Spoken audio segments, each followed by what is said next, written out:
I got so much motherfucking design on right now. Break it down, bring it back, make it clap. I got 3 old thoughts, new block, wear that thing. Pictures on my line, and you know. Bismillahirrohmanirrohim. Assalamualaikum warahmatullahi wabarakatuh. Pada video kali ini akan membahas tentang minyak bumi, diantaranya ada proses pembentukan minyak bumi, komposisi, dan pengolahan minyak bumi. Di bawah ini adalah pertanyaan yang harus kalian jawab. Untuk menjawab pertanyaan ini, sebaiknya kalian simak video yang akan disajikan sebagai berikut.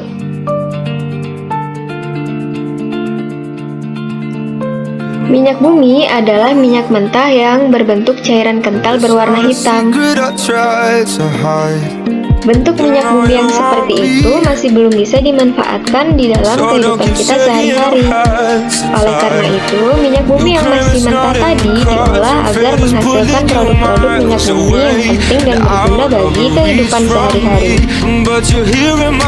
Hasil olahan minyak bumi tersebut dapat dimanfaatkan di kehidupan manusia, baik rumah tangga maupun industri. Minyak bumi merupakan komoditas hasil tambang yang sangat penting peranannya dalam kehidupan manusia, terutama sebagai sumber energi. Bahan bakar mulai dari LPG, bensin, solar, hingga kerasin, serta material seperti lilin, parafin, dan aspal, dan berbagai resin kimia yang dibutuhkan untuk pembuatan plastik, karet sintetis, deterjen, obat-obatan, dan lainnya itu dihasilkan dari minyak bumi. Akan kita bahas proses pembentukan minyak bumi. Tahukah kamu minyak bumi merupakan bahan bakar yang dihasilkan oleh alam dari fosil-fosil yang terpendam berjuta-juta tahun. Fosil adalah sisa tulang belulang binatang atau sisa tumbuhan zaman purba yang telah membatu dan ditanam di bawah lapisan tanah. Terjadinya proses pembentukan minyak bumi dapat dijelaskan sebagai berikut. Dimulai ketika ada tanaman atau hewan yang terkubur di dalam lapisan kerak bumi selama jutaan tahun yang lalu, baik dari lapisan tanah di bawah laut atau lapisan tanah pada permukaan bumi.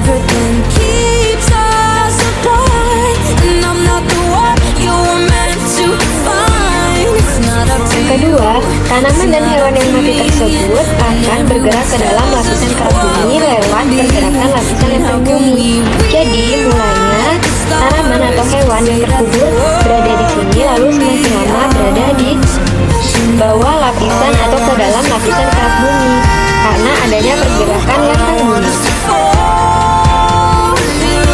Sisa tanaman dan hewan yang telah menjadi fosil akan bereaksi dengan panas bumi dan gas alam yang terbentuk secara alami.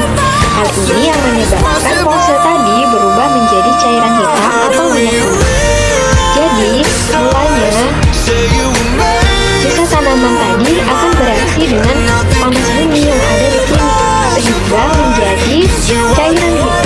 Cairan hitam itu lalu akan bergerak ke atas dan terperangkap seperti ini. Selanjutnya akan kita bahas tentang komposisi minyak bumi. Minyak bumi hasil pertambangan yang belum diolah dinamakan minyak mentah. Minyak mentah merupakan campuran yang sangat kompleks. Komposisi minyak mentah secara umum diantaranya 57% terdiri dari hidrokarbon alifatik, 29% terdiri dari hidrokarbon aromatik, 14% terdiri dari resin, dan 2% terdiri dari belerang tiofenik yang terikat dalam hidrokarbon aromatik. Jadi, komposisi pada minyak mentah yang paling besar adalah hidrokarbon alifatik, yaitu sebesar 57%. Selanjutnya, berikut diantaranya ada senyawa-senyawa komponen dalam minyak bumi, yaitu hidrokarbon dengan persentase 90-99. Contoh senyawa diantaranya ada alkana, sikloalkana, dan aromatis. Kemudian senyawa belerang. Senyawa belerang terdiri dari 0,1 sampai 7%. Contoh senyawa dari belerang yaitu ioalkana. Selanjutnya ada senyawa oksigen yang terdiri dari 0,06 sampai 0,4%. Contoh dari senyawa oksigen yang terdapat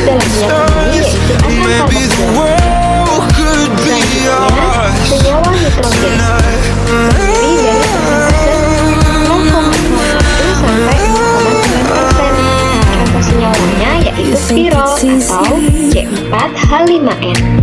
Lalu yang terakhir, organologam terdiri dari kurang dari 0,01%. Di antaranya senyawa-senyawa dari logam Ni dan Fe. Selanjutnya akan kita bahas tentang pengolahan minyak bumi. Minyak bumi biasanya berada 3-4 km di bawah permukaan bumi. Lalu dibuat sumur bor untuk mendapatkan minyak. Minyak mentah yang diperoleh ditampung dalam kapal tanker atau dialirkan ke kilang menggunakan pipa. Agar dapat digunakan, minyak mentah harus diolah terlebih dahulu. Secara umum, prinsip pengolahan minyak bumi dapat dilakukan dengan dua langkah. Yang pertama yaitu desalting. Proses desalting merupakan proses penghilangan garam yang dilakukan dengan cara mencampurkan minyak mentah dengan air. Metodenya adalah melarutkan zat-zat mineral yang larut dalam air. Proses ini juga digunakan aspal dan bata dengan tujuan untuk menghilangkan senyawa-senyawa selain hidrokarbon. Proses yang kedua yaitu destilasi. Dalam proses destilasi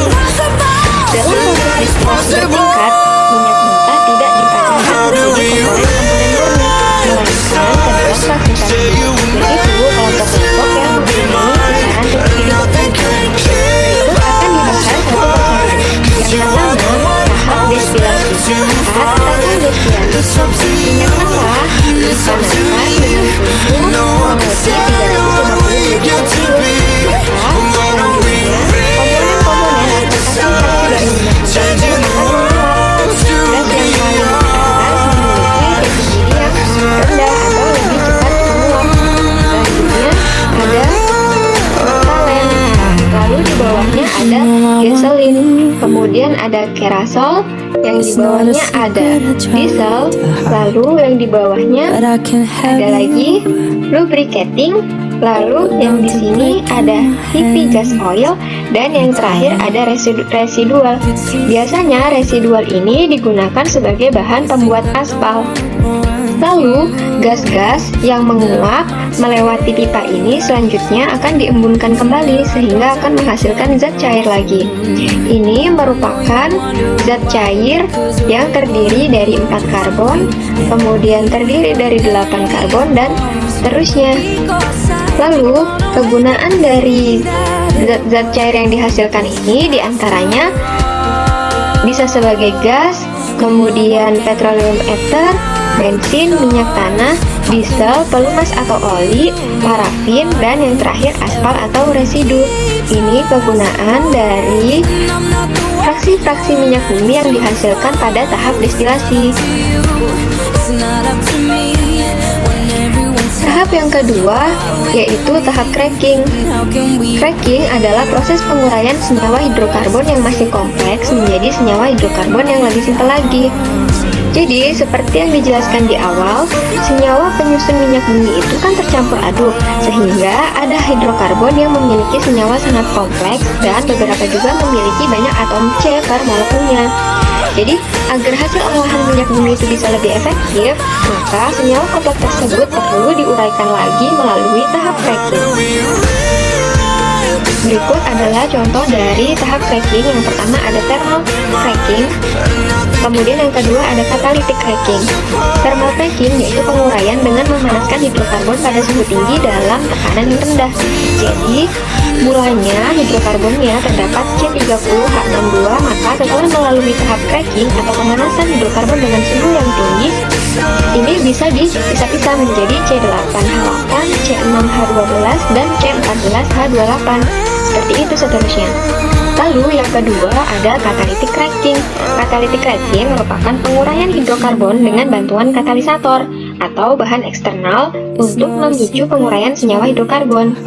Nah, contohnya untuk catalytic cracking yaitu di mana hidrokarbon rangkap 2 bisa diurai menjadi hidrokarbon ikatan tunggal. Yang ketiga, tahap selanjutnya yaitu tahap reforming. Secara sederhana, reforming adalah merubah struktur hidrokarbon. Salah satu alasan perubahan struktur ini diperlukan karena hasil dari reforming ini merupakan jenis hidrokarbon baru yang digunakan sebagai bahan bakar tertentu.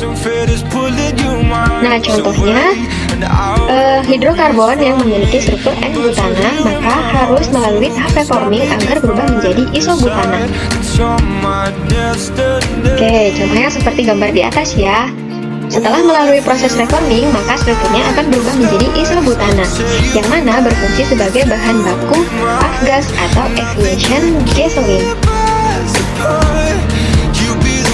Selain untuk merubah struktur senyawa hidrokarbon, reforming juga dapat mengubah hidrokarbon parafin menjadi aromatik yang memiliki kandungan oktan yang tinggi. Nah, hasil ini dipakai sebagai bahan pembuat bensin dengan nilai oktan yang tinggi. Proses reforming dilakukan dengan menambahkan bahan-bahan eksternal seperti katalis. Tahap yang keempat yaitu tahap alkilasi atau polimerisasi. Alkilasi adalah tahap penambahan atom di dalam molekul hidrokarbon untuk mendapatkan molekul yang lebih panjang. Jadi, pada tahap ini, atom-atom akan digabungkan ke molekul, supaya molekul tersebut menjadi molekul yang sesuai dengan kebutuhan industri minyak bumi. Pada tahap cracking, molekul akan dipecah karena molekulnya masih berbentuk kompleks. Nah, di tahap reforming akan ada perubahan pada molekul-molekul tertentu. Sedangkan di tahap alkilasi, atom-atom yang sebelumnya dipisahkan pada tahap cracking itu tadi akan kembali disatukan namun dalam struktur yang ideal sesuai dengan kebutuhan industri. Sehingga setelah melewati 3 proses ini, molekul hidrokarbon sebenarnya sudah siap dijadikan bahan bakar. Namun masih ada nih proses selanjutnya, yaitu tahap yang kelima, tahap treating. Pada tahap treating, minyak bumi yang sudah dikonversi menjadi molekul ideal akan dibersihkan dari bahan-bahan yang ikut terbawa dalam minyak bumi.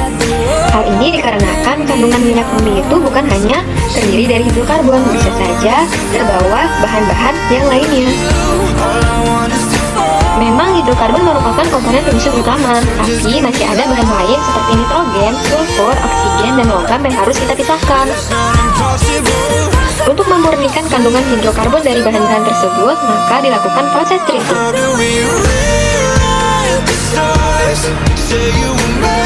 Nah, selanjutnya ada tahap blending. Blending adalah tahapan pencampuran fraksi-fraksi minyak bumi dengan bahan aditif untuk memperoleh kualitas tertentu. Dari proses blending ini keluar produk-produk fraksi minyak bumi dengan kualitas yang berbeda-beda.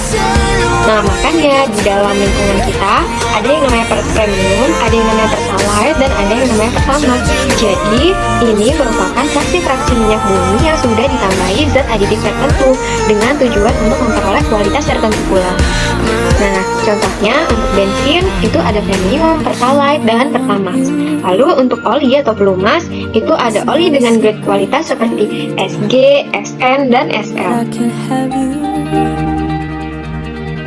Selanjutnya, hasil pengolahan minyak bumi.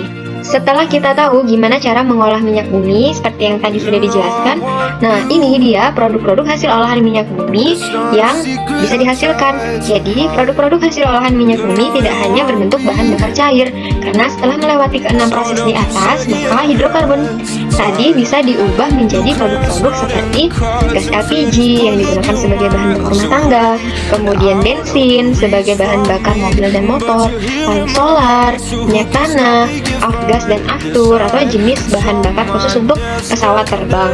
Lalu ada juga parafin sebagai bahan baku plastik.